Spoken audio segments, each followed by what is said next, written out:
and welcome back to The Bright Side with me, Sophia. I hope you've been keeping well since last week's Black Friday story and that you enjoyed it. For today's story, we'll be hearing from Trisha McGlynn, who works as a forest schooler for the Lancashire Wildlife Trust.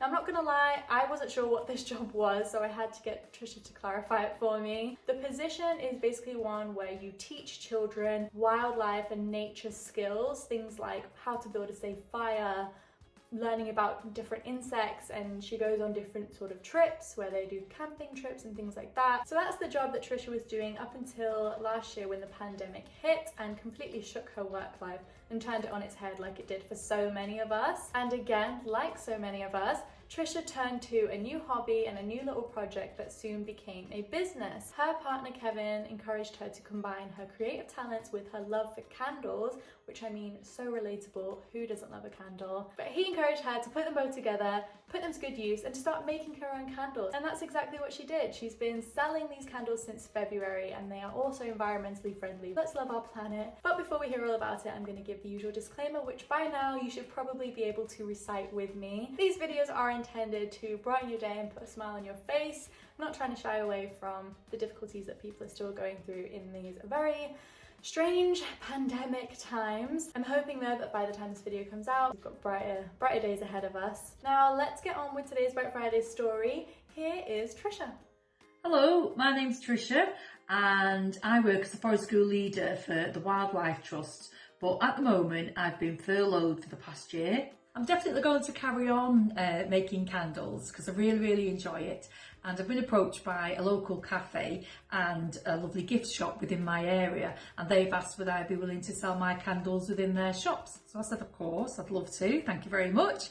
And I'm really looking forward to introducing my new garden range to you all this summer. It should be out soon. I'm just experimenting with scents at the moment. It's great to hear that Trisha's lockdown project has been doing so well and that it's something that she's going to keep at. When I spoke to her, she said she got nothing but support from family and friends and even strangers purchasing her candles. So lovely to hear that something that started as a kind of lockdown hobby is now a sustainable little business. Now, of course, making the perfect candle is not an easy task.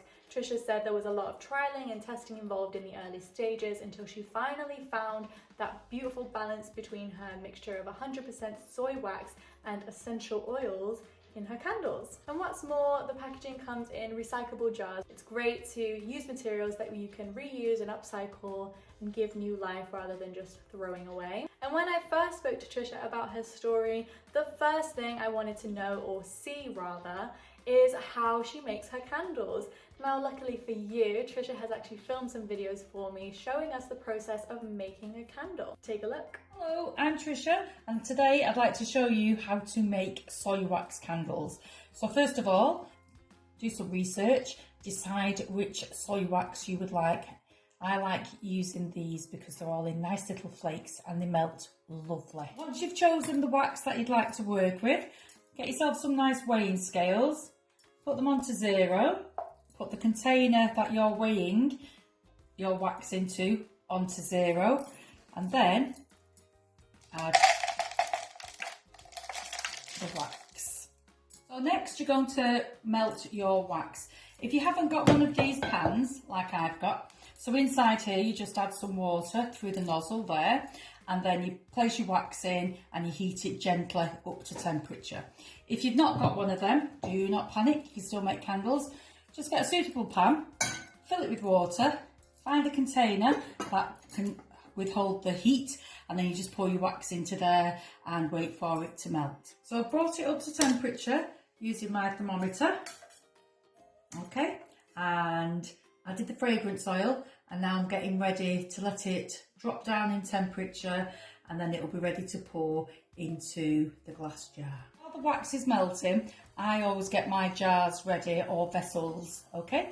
So inside you can put a wick. So at the bottom there's a little bit of glue, and then I use the inside of a pen and I centre it, and then I push down till I've got the wick all ready. Now it's a beautiful sunny day today, so you can warm your jars up if you'd like to. Just leave them out in the sunshine, or you can pop them into the oven for a minute or two, or you can pop them on the radiator. It's entirely up to you whether you heat them or not. I find with soy wax candles, you get a much smoother top. So we've done all the hard work and now it's time for the good bit.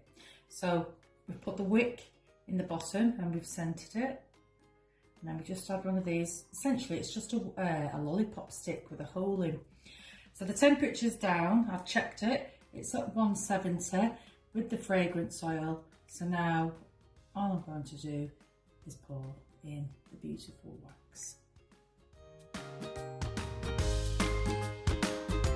So that's all for now. I hope you've enjoyed watching this little mini clip of how to make a candle. This is the end result. As you can see, it's lovely and clear inside, and you get 25 hours burn from these candles, and they smell absolutely lovely.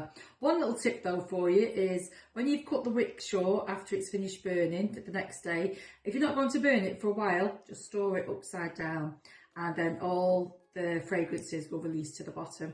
Okay then, really nice to see you. Take care. Bye now. There you have it. Now you know how to make one of Trisha's candles. And what's really interesting as well is that she uses her scents in a way to benefit our mental health and well-being, which is news to me, but apparently scents like lavender help to relax us, things like lemon are said to improve our mood, and get this, apple apparently reduces anxiety. Now if that's true, that's really amazing. Utilizing different scents that are really pleasing to smell but are also doing us a bit of good. 10 out of 10 from me. She has 5 different scents at the moment, so I will leave a link to her shop and her Instagram and anything else useful down below in the caption so you can check it out at your own leisure. And that's all for today's Bright Friday story. Thank you so much to Trisha for sharing your story with us and showing us how to make fun candles. And thank you to all of you for watching and supporting The Bright Side and yet another one of my videos. It's great to see. If you have a story of your own, or if you know somebody that does, then please get in touch with me. I'd love to hear it. You can email me at thebrightsideuk21@gmail.com, or you can message me on any of my socials, which will be in the caption. For an easier, quick look at how you can share your story with me, you can head over to my Get in Touch Instagram highlights and tap through all those different ways. Thanks again, and tune back in next week for another Bright Friday story. Until then, please stay safe and have a bright day. Bye!